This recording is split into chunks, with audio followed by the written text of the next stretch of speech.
ঠাস ঠুস করে এনে বোমা পড়ছে, মানুষ এমনি অমনি সিজা বিদ্যা গেছে, মহিলারা সব গেছে গিয়া। দরজা খোলার পরে দইরা গুলি করছে। এরাও আগে বিমটা ছিল, তখন আমি হতে গেছে। হ্যাঁ ধাক্কা দিছে, হ্যাঁ ধাক্কা দিছে, বাস এরপরেই দৌড়াদৌড়ি। আধিপত্যের নির্বাচনে সহিংসতা হতেই পারে মন্তব্য স্বরাষ্ট্রমন্ত্রীর। এই ইউপি নির্বাচন এটা গোষ্ঠীর নির্বাচন, আধিপত্যের নির্বাচন, এটা সব সময় একটু ঝগড়াঝাটি হয়েই থাকে। পলিটিক্যাল বেকিং এর কারণেও অনেকে অনেক সময় গন্ডগোল করতেছে। দেখছিলেন প্রধান শিরোনাম, দুপুরের সময়ের সঙ্গে আছি আমি খান তাজনীন আহসান। বাংলাদেশের উন্নয়ন প্রকল্পে প্রায় ৩,৩০০ কোটি টাকা সহায়তা দেবে ফ্রান্স। চুক্তি সই, ইউরোপে জিএসপি প্লাস সুবিধার আশ্বাস। বনানীতে রেইনট্রি হোটেলে ধর্ষণ মামলায় আপন জুয়েলার্সের মালিকের ছেলে সাফাত সহ অন্য আসামিদের রায় পড়া চলছে। রাতে শাহজালাল বিমানবন্দরের রানওয়ে বন্ধ থাকলে করোনা পরবর্তী পর্যটন মৌসুমে ধসের শঙ্কা। আন্তর্জাতিক ফ্লাইট সমন্বয় নিয়ে বাড়বে জটিলতা। বারবার অভিযানেও নিয়ন্ত্রণে আনা যাচ্ছে না হাসপাতালে দালালের দৌরাত্ম্য। বগুড়ার ঘটনায় অভিযুক্ত পরিচ্ছন্নতা কর্মী গ্রেফতার, পালাতে সহায়তা করে সহকর্মীরা। এবং ফ্রিল্যান্সিং এর আড়ালে বিদেশিদের সঙ্গে হাত মিলিয়ে দেশীয় চক্রের প্রতারণা। ভুয়া আইপি অ্যাকাউন্ট খুলে হাতিয়ে নিচ্ছে টাকা, গ্রেফতার 2।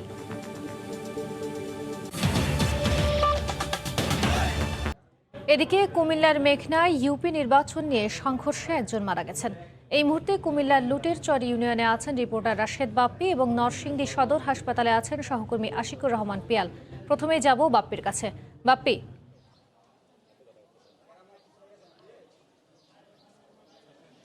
তাজদিন, কিছুক্ষণ আগে মাত্র যে প্রতিবেদনটি প্রচারিত হলো সেখানে কিন্তু স্পষ্ট যে কিছুটা বিক্ষিপ্ত বা বিচ্ছিন্ন সংঘর্ষের ঘটনা ঘটছে। তবে আমি কুমিল্লা ঘুরে বেড়াচ্ছি সকাল থেকে, এখানে এসে যেমনটা দেখছি কিছুটা বিক্ষিপ্ত বা বিচ্ছিন্ন সংঘর্ষের ঘটনা ঘটলেও সাধারণ মানুষ বা প্রান্তিক জনগোষ্ঠী যারা রয়েছেন তারা কিন্তু তাদের যে ভোটাধিকার, একজন নাগরিকের যে সর্বোচ্চ একটি সম্মান, সেই ভোটাধিকার প্রয়োগের কাজটি কিন্তু তারা কিন্তু করছেন। এবং আমি যেসব এলাকায় ঘুরে বেরিয়েছি সব জায়গায় দেখেছি যে পুরুষের তুলনায় কিন্তু নারী ভোটারের উপস্থিতি একদম চোখে পড়ার মতো। নারীরা কিন্তু এখন পর্যন্ত দীর্ঘ লাইনে দাঁড়িয়ে আছেন।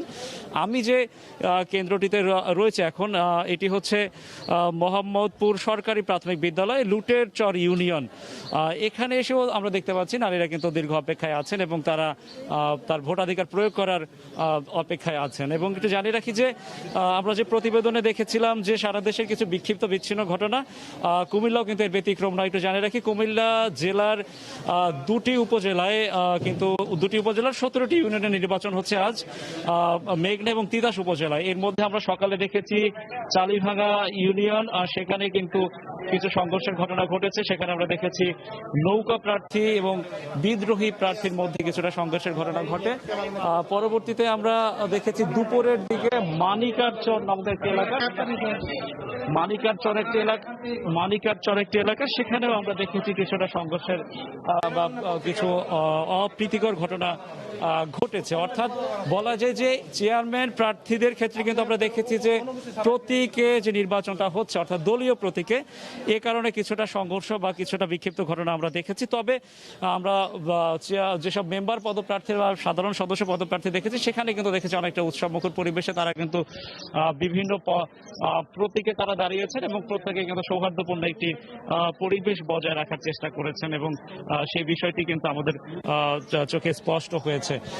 তবে যে সংঘর্ষের ঘটনাগুলো ঘটেছে সেই সংঘর্ষ যাতে পরবর্তীতে, আমরা জানি যে আরো 2টা বেজে কিছু সময় পার হয়েছে, আরো 2 ঘন্টারও কিছুটা কম সময় বাকি রয়েছে নির্বাচনের, অর্থাৎ নির্বাচন পরবর্তী বা ভোট গণনারও কিন্তু একটা বিষয় রয়েছে। সেই সময় যাতে সুষ্ঠু পরিবেশ বজায় থাকে, শান্তিপূর্ণ পরিবেশ বজায় থাকে, সেই বিষয়টি যাতে বজায় থাকে, সেই দেখভালের জন্য আমরা দেখতে পাচ্ছি আইন শৃঙ্খলা রক্ষাকারী বাহিনীর সদস্যরা তৎপর রয়েছেন। দেখা যাক পরবর্তী সময় কি হয় এবং পরবর্তীতে কিন্তু আবারও জানিয়ে দেওয়ার চেষ্টা করবো তাজদিন আবদার মাধ্যমে। আমরা ঠিক এই মুহূর্তে একটু নরসিংদীর খবর জানবো, সেখানে আছেন সহকর্মী আশিকুর রহমান পিয়াল। জি, বাপি, আপনাকে ধন্যবাদ। আসলে নরসিংদীর আজকে যে 12টি ইউপি নির্বাচন অনুষ্ঠিত হচ্ছে, এই 2টি ইউপি নির্বাচনের মধ্যে বেশিরভাগই হচ্ছে গিয়ে নরসিংদীর দুর্গম চরাঞ্চলে যে নির্বাচন অনুষ্ঠিত হচ্ছে। আরেকটা জিনিস হচ্ছে গিয়ে নরসিংদীতে যে দুর্গম চরাঞ্চলে যে নির্বাচনগুলো অনুষ্ঠিত হচ্ছে, সেই নির্বাচনগুলো আওয়ামী লীগ দলীয় প্রার্থী যারা আছেন তাদের সাথে হচ্ছে গিয়ে আওয়ামী লীগের যে বিদ্রোহী প্রার্থী আছেন তাদের মধ্যে কিন্তু সমর্থকদের মধ্যে কিন্তু বিভিন্ন সময় আমরা সংঘর্ষের ঘটনা ঘটতে দেখেছি। আপনাকে আরেকটা বিষয় আমি জানিয়ে রাখি যে গত দ্বিতীয় ধাপে যে নির্বাচন অনুষ্ঠিত হচ্ছে, যে নির্বাচনে কিন্তু নরসিংদীর সদরের আলোকবালি এবং রায়পুর আর পাড়াতুলি 2টা ইউনিয়নের মধ্যে কিন্তু সংঘর্ষে 6 জন নিহত হওয়ার ঘটনা কিন্তু ঘটেছিল।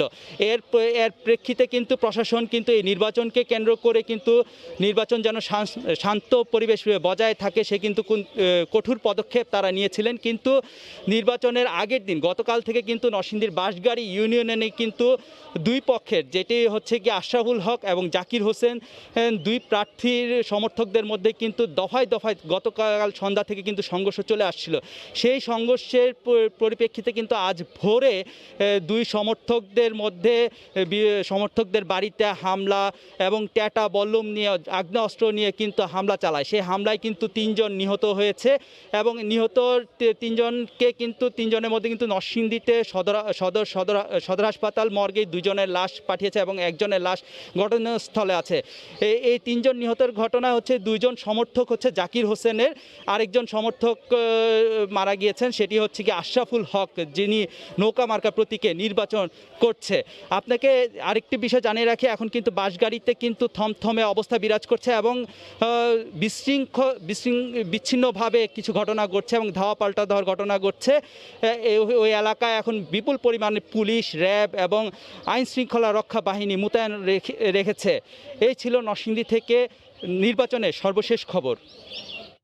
ইউনিয়ন পরিষদ নির্বাচনের সবশেষ খবর জানাতে নরসিংদী সদর হাসপাতাল থেকে আমাদের সঙ্গে যুক্ত হয়েছিলেন সহকর্মী আশিকুর রহমান পিয়াল এবং তার আগে কুমিল্লার লুটির চর ইউনিয়ন থেকে যুক্ত হয়েছিলেন সহকর্মী রাশেদ বাপ্পি। এদিকে কয়েকটি বিচ্ছিন্ন ঘটনা ছাড়া সারা দেশে দ্বিতীয় ধাপে প্রায় 850 ইউনিয়ন পরিষদ নির্বাচনে সুষ্ঠুভাবে ভোট গ্রহণ চলছে।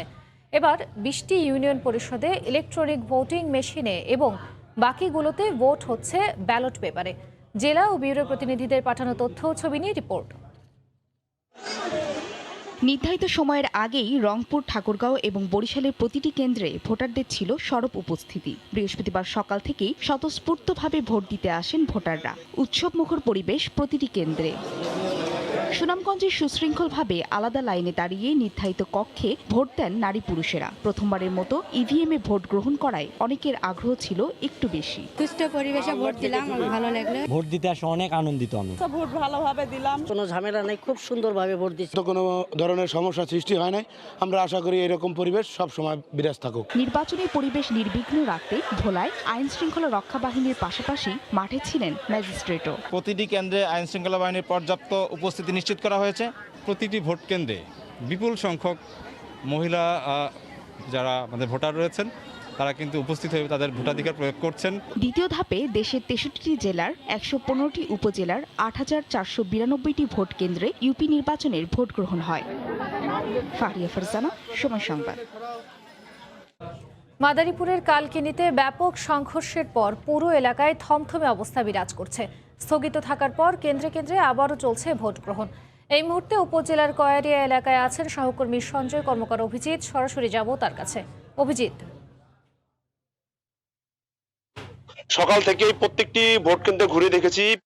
সকালে শুধুমাত্র আন্ডারচর ভোট কেন্দ্রে একটু সমস্যার সৃষ্টি হয়েছিল, পরবর্তীতে সবকিছু পরিস্থিতি স্বাভাবিক রয়েছে।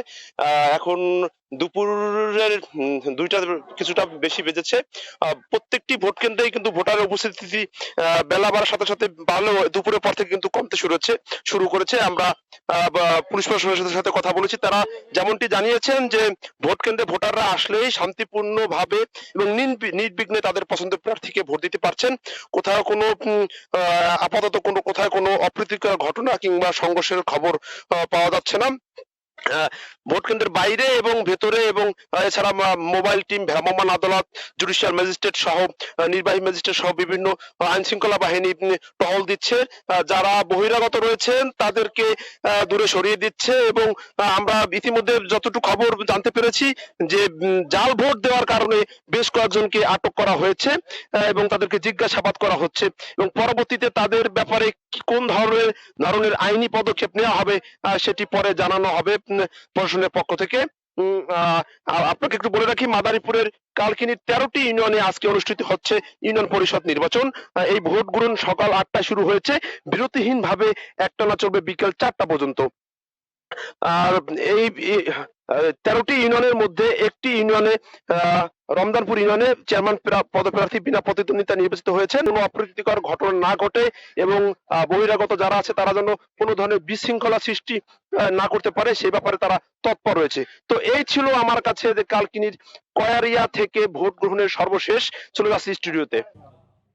মাদারীপুরের কালকিনিতে ইউনিয়ন পরিষদ নির্বাচন ঘিরে সংঘর্ষ পরবর্তী খবর জানাতে আমাদের সঙ্গে উপজেলার কয়ারিয়া এলাকা থেকে যুক্ত হয়েছিলেন সহকর্মী সঞ্জয় কর্মকার অভিজিৎ। এদিকে স্বরাষ্ট্রমন্ত্রী বলছেন, স্থানীয় নির্বাচন আধিপত্যের নির্বাচন, তাই সহিংসতা হতেই পারে। সচিবালয়ে সাংবাদিকদের প্রশ্নের জবাবে একথা বলেন তিনি। এই ইউপি নির্বাচন এটা সবসময় আপনারা দেখে আসছেন, এটা গোষ্ঠীর নির্বাচন, আধিপত্যের নির্বাচন, এটা সবসময় একটু ঝগড়াঝাটি হয়েই থাকে। তা এই আমাদের যেটা হয়েছে এটা বেশ কয়েকটি জায়গায় আমরা হতাহতের ঘটনা আমরা দেখছি। পুলিশ যথাযথভাবেই আইডেন্টিফাই করেছে তাদেরকে এবং যারা দোষী ব্যক্তি তাদেরকে অ্যারেস্ট করে ফেলেছে ইতিমধ্যে। অন্য প্রসঙ্গ, রাজধানীর বনানীর রেইনট্রি হোটেলে 2 তরুণীকে ধর্ষণ মামলায় রায় পড়া চলছে। এই মুহূর্তে মহানগর দায়রা জজ আদালতে আছেন রিপোর্টার আফজাল হোসেন। বিস্তারিত জানতে সরাসরি চলে যাচ্ছে তার কাছে। আফজাল। তাজনীন, আলোচিত বনানীর রেন্ট্রি হোটেলে 2 শিক্ষার্থী ধর্ষণ মামলার রায় আমরা দেখেছি যে দুপুর 1টার পরে রায় পড়া শুরু হয়েছে। রায় পড়া এখনও চলছে, হয়তো আর অল্প কিছুক্ষণের মধ্যেই চূড়ান্ত যে রায়, আসামিদের কি সাজা হবে বা তারা খালাস পাবেন কিনা সেই সিদ্ধান্তটি আদালত জানাবেন। তবে এখন পর্যন্ত সাক্ষ্য প্রমাণ বিশ্লেষণ করে, আসামিদের 164 বিশ্লেষণ করে, ডিএনএ রিপোর্ট, কেমিক্যাল রিপোর্ট এগুলো বিশ্লেষণ করে যেটি আমরা জানতে পেরেছি, আদালত যেটি বলেছেন যে ধর্ষণের এখন পর্যন্ত কোনো আলামত পাওয়া যায়নি বা সাক্ষ্য প্রমাণেও ধর্ষণের বিষয়টি উঠে আসেনি, এটি আদালত কিন্তু বলেছেন সাক্ষ্য প্রমাণ বিশ্লেষণ করে। একই সঙ্গে ধর্ষণের ঘটনার পরে যে মেডিকেল টেস্ট হয় ভিকটিমের, সেই মেডিকেল টেস্টেও কিন্তু ধর্ষণের আলামত পাওয়া যায়নি এবং একই সঙ্গে ভিকটিমের যে কাপড় চোপড়ের কেমিক্যাল টেস্ট হয়েছিল সেইখানেও কিন্তু আসামিদের সঙ্গে শারীরিক সম্পর্কের কোনো আলামত মিলেনি। এই কথাগুলোই কিন্তু সাক্ষ্য প্রমাণের ভিত্তিতে কিন্তু উঠে এসেছে এবং আদালত এও বলেছেন যে ঘটনাটি ঘটেছিল 2017 সালের 28শে মার্চে, কিন্তু মামলা হয়েছে ঘটনার 38 দিন পর এবং আসামিরা, ভিকটিমরা যেটি বলছেন যে 2017 সালের 28শে মার্চের রাতে এই ঘটনাটি ঘটেছে, কিন্তু এর 2 দিন পরে আসামিদের সঙ্গে ভিকটিমদের অন্য একটি হোটেলে তারা বৈঠকে বসেছিলেন, আলোচনা হয়েছে, সেই তথ্য প্রমাণগুলোও কিন্তু সাক্ষ্য প্রমাণে উঠে এসেছে এবং একই সঙ্গে বারবারই যেটা বলা হচ্ছে যে আসামিরা যে 164 জবানবন্দি দিয়েছেন, আমরা এখন আসলে অপেক্ষা করছি যে আসামিরা যে দোষ স্বীকার করে আদালতে 164 দিলেন এটি আদালত কিভাবে বিশ্লেষণ করেন সেটি দেখার জন্য অপেক্ষা করছি। তবে মোটা কথা যেটি আদালত বলেছেন যে ভিকটিমরা যে জবানবন্দি দিয়েছে আদালতে এসে, যাদেরকে ধর্ষণ করা হয়েছে রেন্ট্রি হোটেলে আটকে রেখে, আদালত সাক্ষ্য প্রমাণ পর্যালোচনা করে যেটি বলেছেন যে ভিকটিমের জবানবন্দির বিশ্বাসযোগ্যতা তারা খুঁজে পাচ্ছেন না এবং ভিকটিমরা এর আগেও মেডিকেল রিপোর্টে যেটি এসেছে তারা বিভিন্ন সময়ে শারীরিক সম্পর্কগুলো করে আসছেন বা শারীরিক সম্পর্কের বিষয়ে তারা অভ্যস্ত। এখন রায় ঘোষণা চলছে, আসামিদের ক্ষেত্রে কি আদেশ আসে সেটি আমরা জানার জন্য আরও কিছুক্ষণ অপেক্ষা করতে হবে, এরপরে কিন্তু আমরা জানতে পারবো। তবে সবচেয়ে আলোচিত বিষয় হচ্ছে যে ভিকটিমরা দায় স্বীকার করে 164 করেছে, কিন্তু সাক্ষ্য প্রমাণের ভিত্তিতে এসেছে যে রেপড হওয়ার মতো তেমন কোনো আলামত মিলছে না। তো এই ছিল আদালত থেকে আমার কাছে সবশেষ খবর। বনানীর রেইনট্রি হোটেলে 2 তরুণীকে ধর্ষণ মামলা রায় পড়া চলছে, সে বিষয়ে সবশেষ খবর জানাতে মহানগর দায়রা জজ আদালত থেকে যুক্ত হয়েছিলেন রিপোর্টার আফজাল হোসেন। দুপুরের সময় আরও থাকছে করোনার ক্যাপসুল মলবির কার্যকর 87%। চিকিৎসকের পরামর্শে খেতে হবে আক্রান্তের 5 দিনের মধ্যে। প্রতিটির দাম 50 টাকা।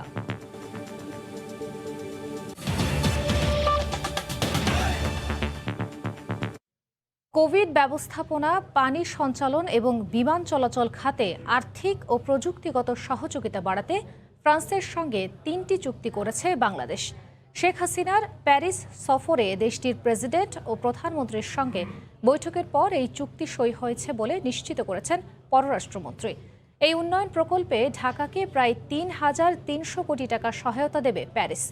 সংবাদ সম্মেলনে মন্ত্রী জানান, ইউরোপে জিএসপি প্লাস সুবিধার আশ্বাস দেওয়ার পাশাপাশি রোহিঙ্গা সংকট সমাধানেও দৃঢ়ভাবে বাংলাদেশের পাশে থাকার প্রতিশ্রুতি দিয়েছে দেশটি। বিস্তারিত দেবাশিস রায়ের রিপোর্টে। দীর্ঘ 22 বছর পর ফ্রান্স সরকারের আমন্ত্রণে বাংলাদেশের সরকার প্রধান শেখ হাসিনার এবারের প্যারিস সফর যেন উচ্চ পর্যায়ের কূটনৈতিক যোগাযোগের এক অনন্য দৃষ্টান্ত হতে চলেছে। সফরের দ্বিতীয় দিন বুধবার স্থানীয় সময় সকালে প্রধানমন্ত্রী শেখ হাসিনা যান ফ্রান্সের ন্যাশনাল অ্যাসেম্বলিতে। সেখানে তাকে স্বাগত জানান অ্যাসেম্বলির প্রেসিডেন্ট রিচার্ড ফার্নান্ড। একান্ত বৈঠকে সরকার প্রধানের কাছে বাংলাদেশের বর্তমান উত্তরণের গল্প শোনেন ফরাসি অ্যাসেম্বলির প্রেসিডেন্ট। এবারের সফরে শীর্ষ নেতাদের সঙ্গে বৈঠক তো বটেই, সেখানকার পার্লামেন্টের নেতাদের সঙ্গেও বৈঠক করেছেন সরকার প্রধান। বুধবার দেশটির সিনেটে গণ অধিবেশন চলাকালে অফিসিয়াল অভ্যর্থনা জানানো হয় শেখ হাসিনাকে। এ সময় সিনেটের প্লেনারি সেশনের জ্যেষ্ঠ সিনেটররাও দ্বিপক্ষীয় বৈঠক করেছেন প্রধানমন্ত্রীর সঙ্গে। সফরের উচ্চ পর্যায়ের বৈঠকগুলোতে কি পেল বাংলাদেশ, এমন সব প্রশ্ন জানাতে বুধবার রাতে প্যারিসে সংবাদ সম্মেলন করেন পররাষ্ট্রমন্ত্রী। তিনি জানান, দেশটির সঙ্গে অংশীদারিত্বের সম্পর্ক সুনির্দিষ্টভাবে এগিয়ে নিতে সম্মত হয়েছে দুই পক্ষ। তোমাদের কাছে আমরা চাই জিএসপি প্লাস ফ্যাসিলিটিগুলো আগামীতে যেগুলো আমরা এইগুলো পেতে পারি, তোমরা সেই ব্যাপারে সক্রিয় ভূমিকা। তারা বলছে অবশ্যই তারা এটা বিবেচনা করবে। প্রেসিডেন্ট ম্যাক্রোর সঙ্গে বৈঠকে ফ্রান্স বাংলাদেশ প্রতিরক্ষা সম্মতিপত্র নিয়ে খোলামেলা উত্তর দেন ডক্টর মোমেন। তার মতে এত গুরুত্ব ফ্রান্স এর আগে দেয়নি। আমরা সামরিক সহযোগিতার উপর আলোচনা করেছি। সামরিক সহযোগিতা বলতে বোঝায় অনেক কিছু, ট্রেনিং, প্রযুক্তির আদান প্রদান। তখন ওরা বলেছে যে না, তোমাদের তো কিছু অস্ত্রশস্ত্র লাগবে, কিন্তু এই মুহূর্তে মাননীয় প্রধানমন্ত্রী বলেছেন যে আমাদের দেশের বর্তমান সরকারের মূল লক্ষ্য হচ্ছে মানুষের মঙ্গল এবং দেশের উন্নয়ন। রোহিঙ্গা সংকটে দেশটি বাংলাদেশের পক্ষে নিরাপত্তা পরিষদে জোরালো অবস্থান নেবে বলেও শেখ হাসিনাকে আশ্বস্ত করেছেন ফ্রান্সের নেতারা।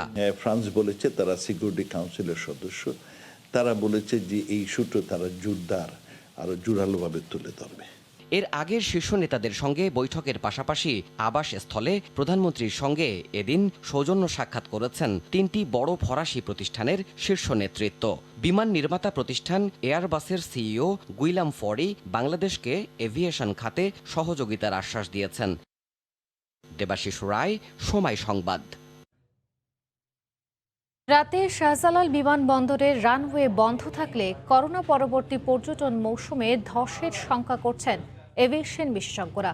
রানওয়ে সংস্কার কাজ করোনাকালীন স্থবিরতার মধ্যেই করা যেত উল্লেখ করে তারা বলছেন, আন্তর্জাতিক ফ্লাইট সমন্বয় নিয়ে জটিলতা বাড়বে।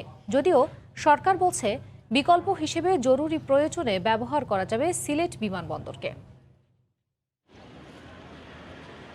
বৈরী আবহাওয়ায় কোনো ঝক্কি ছাড়াই রানওয়েতে বিমান ওঠানামায় দেশের প্রধান 3টি বিমানবন্দর এখনও নির্ভর করে কয়েক দশকের পুরানো প্রযুক্তির ওপর।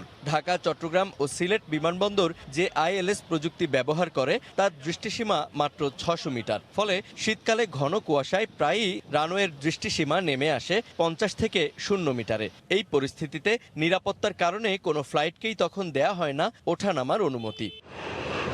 তাই এবারের শীতের শুরুতেই দীর্ঘদিন সংস্কারের বাইরে থাকা রানওয়ে মেরামত শুরু করতে চায় হযরত শাহজালাল আন্তর্জাতিক বিমানবন্দর কর্তৃপক্ষ। এজন্য প্রাথমিকভাবে টানা 4 মাস প্রতিদিন 8 ঘন্টা ফ্লাইট চলাচল বন্ধ রাখার সিদ্ধান্ত নেওয়া হয়েছে। এখনো শিডিউল হয় না, শিডিউল হলে বোঝা যাবে। এখনো তো উইন্টার শিডিউলটা হয়নি এখনো। তাদের রিভার্স শিডিউলটা জমা দিবে, তারপরে আমরা কম্পাইল করবো আর কি। যদিও বিকল্প হিসেবে সিভিল এভিয়েশন সিলেট ও চট্টগ্রাম বিমানবন্দরের কথা বললেও তা কোনো কাজেই আসবে না বলে মনে করেন এভিয়েশন বিশেষজ্ঞরা। করোনা পরবর্তী জমজমাট পর্যটন মৌসুমের সম্ভাবনার এবছর ফ্লাইট বন্ধের সিদ্ধান্ত মরার ওপর খাড়ার ঘাও হতে পারে। এটা হচ্ছে ট্যুরিজমের সময়, আমাদের কিন্তু অনেক বেশি মুভমেন্ট আমরা আশা করি। ঠিক সেই সময় এটা একটা কিন্তু প্রবলেম আমি আশঙ্কা করতেছি। আমরা এই সময়টা অলরেডি কিন্তু উইন্টার শিডিউলটা করে ফেলছে বিভিন্ন এয়ারলাইন্সগুলো, সিভিল এভিয়েশন এয়ারলাইন্সগুলোর সাথে মিটিং করেছে, মিটিং করে কিন্তু তারা এটা কাজটা শুরু করতেছে। তো তাদের কিন্তু রিশিডিউল করতে হবে, তাতে একটা চাপ বাড়বে ডোমেস্টিকের উপরে এবং দিনের বেলা অনেক চাপ বাড়বে। বিঘ্ন ঘটতে পারে আন্তর্জাতিক ফ্লাইটের শিডিউলে। এক্ষেত্রে ত্রিপক্ষীয় সমন্বয় না হলে এয়ারলাইন্সগুলো ফ্লাইট কমিয়ে দিতে পারে বলেও আশঙ্কা বিশেষজ্ঞদের।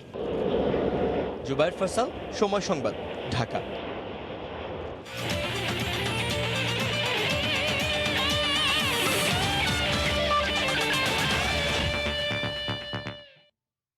টি-20 বিশ্বকাপের দ্বিতীয় সেমিফাইনালে মুখোমুখি হবে পাকিস্তান এবং অস্ট্রেলিয়া। দুবাই আন্তর্জাতিক ক্রিকেট স্টেডিয়ামে দুই দলের ম্যাচটি মাঠে গড়াবে বাংলাদেশ সময় রাত 8টায়।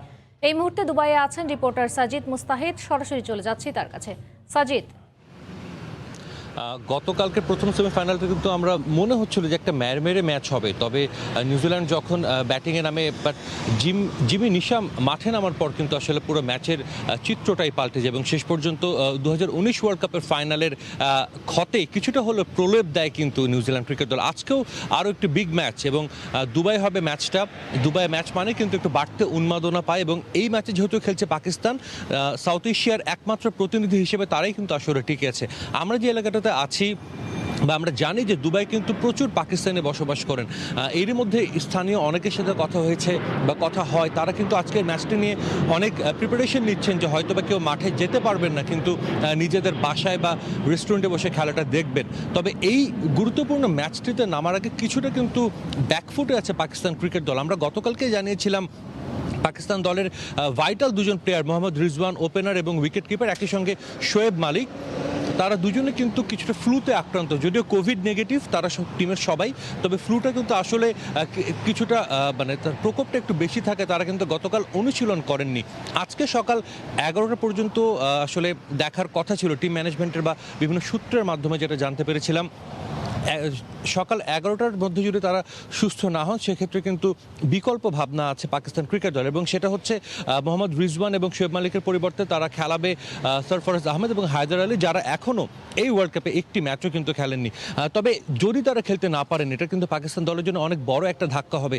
শোয়েব মালিক 5 ম্যাচে 3 ইনিংস খেলেছেন, 99 রান করেছেন এবং তার সবচেয়ে ইম্পর্টেন্ট যেটা তার স্ট্রাইক রেট 186, এবং একই সঙ্গে মোহাম্মদ রিজওয়ান 4 ইনিংসে ব্যাট করেছেন, তবে 5 ইনিংসে ব্যাট করেছেন, তবে তার স্ট্রাইক রেট খুব একটা বেশি না হলেও তার গড় কিন্তু প্রায় 34-এর কাছাকাছি। তো এই দুজন যদি না খেলে সেটা অবশ্যই একটা বড় ঘাটতি, অনেক বড় ধাক্কা আসলে পাকিস্তান ক্রিকেট দলের। অন্যদিকে অস্ট্রেলিয়ার কথা বলতে হয়, তারা কিন্তু ভালো ছন্দে আছে। এই টুর্নামেন্টে যতটা বিল্ড আপ হচ্ছে তারা কিন্তু নিজেদের ফর্মটা ফিরে পাচ্ছে এবং ডেফিনেটলি আজকের ম্যাচে কিছুটা হলে এগিয়ে থাকবে পাকিস্তান কন্ডিশন এবং সমর্থনের জন্য। তবে অস্ট্রেলিয়ার ক্রিকেট দলও কিন্তু আসলে তারা চাইবে যে তাদের ইতিহাসের দ্বিতীয় ফাইনালে খেলার সব রকম চেষ্টাই কিন্তু তারা করবে। তো আমার কাছে দুবাই থেকে এই ছিল সবশেষ খবর। টি-20 বিশ্বকাপের সবশেষ খবর জানাতে দুবাই থেকে যুক্ত হয়েছিলেন রিপোর্টার সাজিদ মুস্তাহিদ। উপসর্গের 5 দিনের মধ্যে মলনুপিরাভির সেবন করলে এক কোর্সেই মিলবে করোনা থেকে মুক্তি। শনিবার দেশের বাজারে মলভির নামে ক্যাপসুল নিয়ে আসছে স্কয়ার ফার্মাসিউটিক্যালস। ওষুধটি 87% কার্যকর বলে দাবি করেছে প্রতিষ্ঠানটি। স্কয়ার কর্তৃপক্ষ জানিয়েছে, আক্রান্তের 5 দিনের মধ্যে সেবন করলে 5 দিনেই করোনা ভাইরাস থেকে 100% মুক্তি মেলে বলে ট্রায়ালে প্রমাণিত হয়েছে। সকালে 4 ও বিকেলে 4টি করে ক্যাপসুল সেবন করতে হবে 5 দিন। দীর্ঘমেয়াদী কোনো অসুখ থাকলেও মলভির সেবন করা যাবে, তবে 18 বছরের নিচে ও গর্ভবতীদের এই ওষুধ সেবন না করার পরামর্শ দিয়েছেন বিশেষজ্ঞরা। প্রতি ক্যাপসুলের দাম ধরা হয়েছে 50 টাকা। পুরো ডোজে খরচ পড়বে 2000 টাকা। কোমরবিডিটির ক্ষেত্রে বিশেষ করে আমি বলবো যে কার্ডিয়াক পেশেন্টের জন্য দিস ইজ সেফ, ডায়াবেটিক পেশেন্টের জন্য সেফ, এই ধরনের যদি সমস্ত পেশেন্টগুলো আছে তাদের জন্য সেফ। শুধুমাত্র বলা হয়েছে প্রেগনেন্ট উইমেন যদি থাকে তাদের ক্ষেত্রে এটা দেওয়া যাবে না। সিমটম শুরু হওয়া থেকে 5 দিনের মধ্যেই যদি ড্রাগটা গ্রহণ করা হয় তাহলেই হচ্ছে সর্বোচ্চ এফিকেসি পাওয়া যাবে। দালালির 50 টাকা কম পাওয়ায় অক্সিজেন মাস্ক খুলে নেয়ার পর 8ম শ্রেণীর শিক্ষার্থীর মৃত্যুর ঘটনায় আসামি ধলুকে ঢাকা থেকে গ্রেফতার করেছে র্যাব। 6 বছর ধরেই বগুড়ার জিয়াউর রহমান মেডিকেলে দালালির কাজ করে আসছিল ধলু। এর আগে র্যাবের হাতে আটক হলেও বের হয়ে ফের একই কাজ করে চলেছে হাসপাতালের অস্থায়ী এই পরিচ্ছন্নতা কর্মী। বগুড়ার জিয়াউর রহমান মেডিকেলে দালালির 50 টাকা কম পাওয়ায় রোগীর মুখ থেকে অক্সিজেন মাস্ক খুলে নেওয়ার পর রোগী মৃত্যুর ঘটনায় অভিযুক্ত আসাদুল ইসলাম মীর ধলুকে গ্রেফতার করেছে র্যাব। বৃহস্পতিবার রাজধানীর আব্দুল্লাহপুর থেকে গ্রেফতার করার পর এক সংবাদ সম্মেলনে র্যাব জানায়, হাসপাতালটিতে অস্থায়ী ভিত্তিতে পরিচ্ছন্নতা কর্মীর কাজ করত ধলু। ডিউটি শেষ হওয়ার পর থেকে বাকি সময় হাসপাতালে ধলু দালালি করত। র্যাব জানায়, 8ম শ্রেণীর ছাত্র বিকাশের মর্মান্তিক মৃত্যুর পর পরিস্থিতি সামাল দিতে আসে হাসপাতালের অন্যান্য পরিচ্ছন্নতা কর্মীরা। এর ফাঁকেই পালিয়ে যায় ধলু। কয়েকটি জেলা হয়ে চট্টগ্রাম গিয়ে আত্মগোপন করার পরিকল্পনা ছিল তার। সেখানে রাগারাগি করে এবং খুলে সে মুখ থেকে পা দিয়ে মাস্ক এবং যে পাইপ সেটি সরিয়ে ফেলে। তখন সে নওগাঁ থেকে পালিয়ে ঢাকা হয়ে চট্টগ্রামে যাওয়ার একটি পরিকল্পনা করেছিল।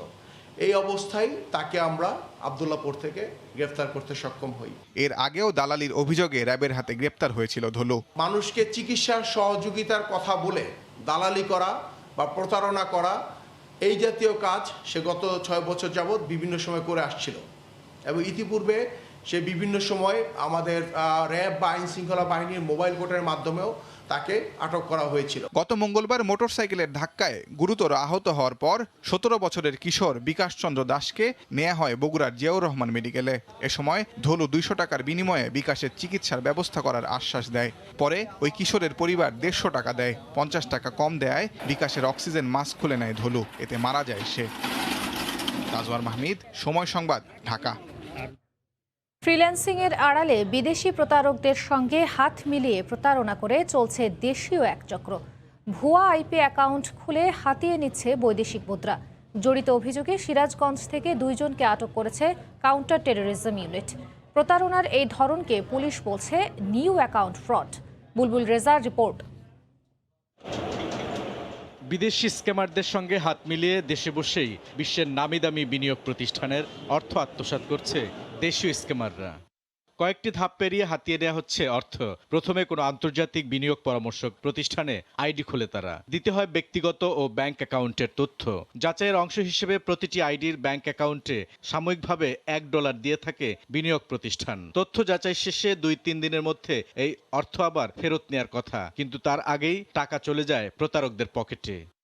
পারফেক্ট মানি, ওয়েব মানি, পে ওনারের মতো বেশ কয়েকটি ইন্টারনেট পেমেন্ট সিস্টেম ব্যবহার করে স্ক্যামাররা। প্রতারকরা করতো কি, যখনই ব্যাংক অ্যাকাউন্টে টাকাটা জমা হতো সেই টাকাটা তারা বিভিন্ন ইন্টারন্যাশনাল কিছু মোবাইল ব্যাংকিং অ্যাপস আছে আপনারা জানেন, সেইগুলি দিয়ে টাকাটাকে তারা অন্য অ্যাকাউন্টে সুইচ করে নিত। এখানে বিদেশি অপরাধীদের সংশ্লিষ্টতা আছে। যে গ্রুপগুলির কথা বলেছি, যে সিক্রেট যে গ্রুপগুলি আছে, সেখানে তারা বিভিন্ন মানুষের এসএসএন নাম্বারগুলি কালেক্ট করে এগুলি কিনে এগুলি দিয়ে অ্যাকাউন্টটা খুলে। প্রতারণার অভিযোগে সিরাজগঞ্জ থেকে চক্রের 2 সদস্যকে গ্রেফতার করেছে পুলিশের কাউন্টার টেরোরিজম ইউনিট।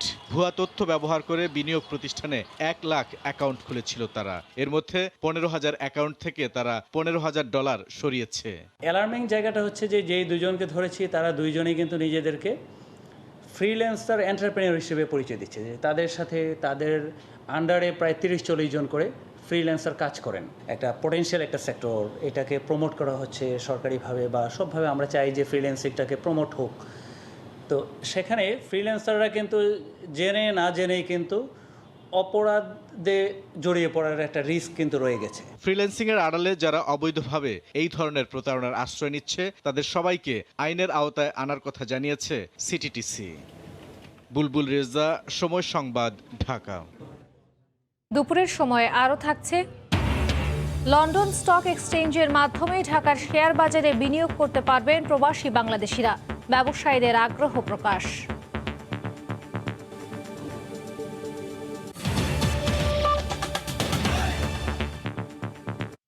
পঞ্চাশ বছরে পা রাখল যুবলীগ। দিনটি উপলক্ষে সকালে ধানমন্ডিতে জাতির জনকের প্রতিকৃতিতে ফুল দিয়ে শ্রদ্ধা জানান সংগঠনের নেতাকর্মীরা। পরে বনানীতে সংগঠনের প্রতিষ্ঠাতা ফজলুল হক মনির কবরে ফুল দেন তারা। করা হয় দোয়া ও মোনাজাত। যুবলীগের চেয়ারম্যান শেখ ফজলে শামস পরশ বলেন, অসাম্প্রদায়িক ও উন্নত বাংলাদেশ বিনির্মাণে ভূমিকা রাখবে যুবলীগ। 1972 সালের 11 নভেম্বর ফজলুল হক মনির প্রতিষ্ঠা করেন দেশের সবচেয়ে বড় যুব সংগঠন আওয়ামী যুবলীগ। যুবলীগের প্রতিষ্ঠা বার্ষিকী উপলক্ষে দিনভর নানা কর্মসূচি পালন করবে সংগঠনটি। আনন্দঘন ও উৎসব মুখর পরিবেশে রাজশাহী সেনানিবাসে বর্ণিল ও মনোমুগ্ধকর সমাপনী কুচকাওয়াজ অনুষ্ঠিত হয়েছে। সকালে বাংলাদেশ ইনফ্যান্ট্রি রেজিমেন্টের 2021 ব্যাচের রিক্রুটদের প্রশিক্ষণ সমাপনী কুচকাওয়াজ ও শপথ গ্রহণ করা হয়। পরে প্যারেডে অংশ নেন 1666 জন রিক্রুট সদস্য। এ সময় আর্মি ট্রেনিং অ্যান্ড কট্রিন কমান্ডের GOC lieutenant general SM Matiur Rahman উপস্থিত থেকে নবীন সেনা সদস্যদের সালাম ও অভিবাদন গ্রহণ করেন। পরে তিনি প্রশিক্ষণ চলাকালে বিভিন্ন বিষয়ে কৃতিত্বের স্বাক্ষর রাখা নবীন সেনা সদস্যদের হাতে পুরস্কার তুলে দেন। অনুষ্ঠানের শেষ পর্যায়ে প্যারেড গ্রাউন্ডে ঐতিহ্যবাহী লাঠি খেলা প্রদর্শিত হয়।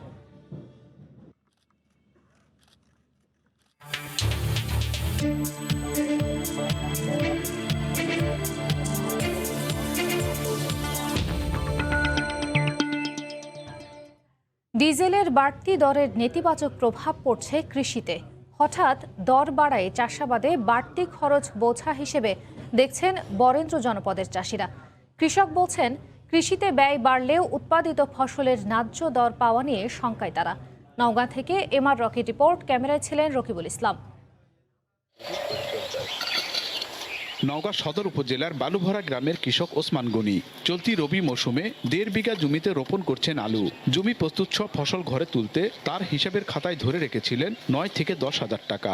কিন্তু হঠাৎ জ্বালানি তেলের বাড়তি দর তার মতো অনেক কৃষকেরই হিসাবের খাতা ওলটপালট হয়ে গেছে। ফসল উৎপাদনে যন্ত্রচালিত মেশিনের ব্যবহার বেড়েছে কৃষিতে। জমি প্রস্তুত থেকে শুরু করে সেচ ব্যবস্থা ও ফসল ঘরে তোলা পর্যন্ত ধাপে ধাপে রয়েছে জ্বালানি তেলের ব্যবহার। ডিজেলের বাড়তি দরে ফসল চাষাবাদে উদ্বৃত্ত খরচের সাথে ঘরে তোলা ফসলের কাঙ্ক্ষিত দর পাওয়া নিয়ে শঙ্কার কথা বলছেন প্রান্তিক চাষিরা। বর্তমানে যে তেলের দাম বাড়তি হয়ে গেছে, ফসল করব কি করে, এটাই এখন আমাদের চিন্তা। তেলের দাম বাড়ছে কিন্তু কৃষকের যে পণ্য সেগুলোর কোনো দাম বাড়ছে না। বাড়তি খরচ হচ্ছে কিন্তু বাড়তি আয় হচ্ছে না। তো তেলের দাম লিটার প্রতি 15 টাকা বাড়লেও ফসল উৎপাদনে ব্যয় বাড়বে 25 থেকে 30%। এতে ক্ষতিগ্রস্ত হবে কৃষি অর্থনীতি বলছেন কৃষক নেতারা। আর কৃষি বিভাগ বলছে, উৎপাদনে সমন্বয় না থাকলে কৃষক আগ্রহ হারাবে ফসল চাষাবাদে। এই ডিজেলের দাম বৃদ্ধির কারণে এটা কৃষকের উপর সরাসরি প্রভাব পড়বে। যেহেতু এবার আবহাওয়া ভালো, আগাম লাগাতে পারবে বা সঠিক সময় লাগানো হবে, সেই ক্ষেত্রে ফলন প্রত্যেকটা ফসলেরই আমার মনে হয় বাড়বে। আর কি খরচ বাড়বে না, অন্যান্য ক্ষেত্রে হয়তো সারের দাম কম আছে, সেই ক্ষেত্রে সমস্যা হবে না। জেলার বরেন্দ্র জনপদে বছরে 3 মৌসুমে 4.5 লাখ হেক্টর জমিতে প্রায় 28 লাখ মেট্রিক টন ধান সহ নানা ফসল চাষাবাদ করেন কৃষক। MR রকি, সময় সংবাদ, নওগাঁ। লন্ডন স্টক এক্সচেঞ্জের মাধ্যমে ঢাকার শেয়ার বাজারে বিনিয়োগ করতে পারবেন প্রবাসী বাংলাদেশিরা। এর ব্যবস্থা করবে ঢাকা স্টক এক্সচেঞ্জ DSE। লন্ডনের একটি হোটেলে DSEর আয়োজনে শেয়ার বাজারে প্রবাসীদের বিনিয়োগের আহ্বান জানানো হয়। লন্ডন থেকে শোয়েব কবিরকে সঙ্গে নিয়ে সানবীর রূপলের রিপোর্ট। ঢাকা স্টক এক্সচেঞ্জের মোট বিনিয়োগের প্রায় 9,000 কোটি টাকার বিনিয়োগ প্রবাসীদের। তবে এই বিনিয়োগ আগামী 3 বছরের মধ্যে 3 গুণ করতে চায় DSE। এই লক্ষ্য সামনে রেখে লন্ডনের হলিডে ইন হোটেলে প্রবাসী ব্যবসায়ীদের সঙ্গে বৈঠকে বিনিয়োগের আহ্বান জানায় DSE কর্তৃপক্ষ। এখানে যারা ইনভেস্ট করতেছে ওইটা ট্র্যাক হবে হচ্ছিল ওই 20টা কোম্পানি বাংলাদেশের, এবং ওই 20টা কোম্পানির শেয়ারই তারা আসলে কিনতেছে। কিন্তু ইফেক্টিভলি এটা কিন্তু আমাদের ঢাকা স্টক এক্সচেঞ্জেই কিন্তু ইনভেস্ট হচ্ছে থ্রু লন্ডন স্টক এক্সচেঞ্জ। এই ব্যাপারে আমরা লন্ডন স্টক এক্সচেঞ্জের সাথে কথা বলেছি এবং তারাও খুব ইন্টারেস্টেড এটার ব্যাপারে। ব্রিটিশ বাংলাদেশ চেম্বার অফ কমার্সের সভাপতি জানান, শেয়ার বাজার নিয়ে প্রবাসীদের যে নেতিবাচক ধারণা রয়েছে তা কাটিয়ে উঠতে নিরাপদ বিনিয়োগের সুযোগ চান তারা। যদিও ট্রেড এখানে হলেও কিন্তু ক্যাপিটালটা বাংলাদেশে চলে যাবে, বাট এই যে ইনস্টিটিউশনটা ইনভলভ হবে লন্ডন স্টক এক্সচেঞ্জ, এটা আরও কনফিডেন্স এনআরবিতে বাড়াবে। আমি মনে করি এটা খুব ভালো উদ্যোগ এবং এটাকে এগিয়ে নিয়ে যাওয়া উচিত। BSEC চেয়ারম্যান বলেন, প্রবাসীদের বাংলাদেশে বিনিয়োগে বড় ভূমিকা পালন করবে যুক্তরাজ্যে আয়োজিত সামিট। তা আমরা আমাদের সংশ্লিষ্ট মন্ত্রণালয় এবং মাননীয় প্রধানমন্ত্রীর সাথে আলোচনা করে আগামী বছরও হয়তো করব বলে আশা করছি। বন্ড মার্কেট ও শেয়ার বাজারে বিদেশি বিনিয়োগ হলে অর্থনীতিতে শক্তিশালী ভূমিকা পালন করবে বলে মনে করেন বিশ্লেষকরা। ক্যাপিটাল মার্কেট যেটা যে কোনো একটা ইকোনমি বা ভাইব্রেন্ট ইকোনমির জন্য মেজর আপনি দেখবেন যে সহায়ক ভূমিকা পালন করে। আমেরিকা, ইউরোপ, এশিয়া ও মধ্যপ্রাচ্যের ব্যবসায়ীদের সঙ্গে ধারাবাহিকভাবে প্রবাসী ব্যবসায়ীদের সঙ্গে আলোচনা করবে ডিএসই। প্রবাসী ব্যবসায়ীদের বাংলাদেশের শেয়ার বাজারে বিনিয়োগের আহ্বান জানিয়েছে ডিএসই। তবে প্রবাসী ব্যবসায়ীরা বলছেন যে বাংলাদেশের শেয়ার বাজার সম্পর্কে তাদের যে নেতিবাচক ধারণা আছে সেই নেতিবাচক ধারণা কাটিয়ে ইতিবাচক ধারণা পোষণ করতে হলে এবং বিনিয়োগ করতে হলে তারা বিনিয়োগের নিশ্চয়তা চান। সানবীর রূপল, সময় সংবাদ, লন্ডন, যুক্তরাজ্য। টানা কয়েকদিনের তুষারপাতে চীনের উত্তর পূর্বাঞ্চলে ব্যাপক ক্ষয়ক্ষতি হয়েছে। কয়েকটি প্রদেশে রেকর্ড তুষারপাতে বন্ধ হয়ে গেছে যানবাহন, ট্রেন ও বিমান চলাচল। এতে বিপর্যস্ত হয়ে পড়েছে জনজীবন। কয়েকদিনের ভারী তুষারপাতে ঢেকে গেছে চীনের উত্তর পূর্বাঞ্চল। লিয়াওনিং প্রদেশের সড়কে 23 ইঞ্চি বরফের স্তূপ জমায় যান চলাচল বন্ধ হয়ে গেছে। বুধবার পর্যন্ত বন্ধ ছিল অধিকাংশ এক্সপ্রেসওয়ের টোল স্টেশন। বাতিল করা হয়েছে বেশ কয়েকটি স্থানীয় ও আন্তর্জাতিক ফ্লাইট। এতে বিপাকে পড়েছেন অনেকে। রাস্তা থেকে তুষার সরাতে কাজ করে যাচ্ছে ট্রাফিক বিভাগ। উদ্ধার কাজে ব্যবহার করা হচ্ছে বিশেষ গাড়ি। লিয়াওনিং প্রদেশের শানয়াং শহরে যান চলাচল মারাত্মকভাবে ব্যাহত হওয়ায় বিভিন্ন নিত্য প্রয়োজনীয় জিনিসপত্রের সরবরাহ কমে গেছে। এই পরিস্থিতিতে স্থানীয় কর্তৃপক্ষ কিছু সবজির সরবরাহ বাড়িয়ে বাজার ও মুদি দোকানগুলোকে সেগুলোর মূল্য কম রাখার আহ্বান জানিয়েছে। এছাড়া তুষার ঝড়ের কারণে বিদ্যুৎ বিচ্ছিন্ন হয়ে পড়েছে প্রায় 9 লাখ বাড়িঘর। দেশটির রাষ্ট্রায়ত্ত গণমাধ্যমের প্রতিবেদনে বলা হয়েছে, কর্তৃপক্ষ কয়লা আমদানি বাড়িয়ে বিদ্যুৎ উৎপাদন বাড়াতে কাজ চালিয়ে যাচ্ছে। তুষার ঝড়ের কারণে আবহাওয়া বিভাগ ইতোমধ্যে সর্বোচ্চ সতর্কতা জারি করেছে। একই সঙ্গে নিজেদের নিরাপত্তায় পর্যটকদের প্রয়োজনীয় পদক্ষেপ গ্রহণের অনুরোধ জানানো হয়েছে। আগামী 48 ঘন্টার মধ্যে তুষারপাত আরও বাড়তে পারে বলে জানিয়েছে চীনের আবহাওয়া বিভাগ। এ সময় বিভিন্ন অঞ্চলে তাপমাত্রা কয়েক ঘন্টার ব্যবধানে 14 ডিগ্রি সেলসিয়াস পর্যন্ত কমে যেতে পারে বলে সতর্ক করেছে কর্তৃপক্ষ। ফরহাদ চৌধুরী, সময় সংবাদ। বাংলাদেশের উন্নয়ন প্রকল্পে প্রায় ৩,৩০০ কোটি টাকা সহায়তা দেবে ফ্রান্স। চুক্তি সই, ইউরোপে জিএসপি প্লাস সুবিধার আশ্বাস। এবং বনানীতে রেইনট্রি হোটেলে ধর্ষণ মামলায় আপন জুয়েলার্সের মালিকের ছেলে সাফাত সহ অন্য আসামিদের রায় পড়া চলছে।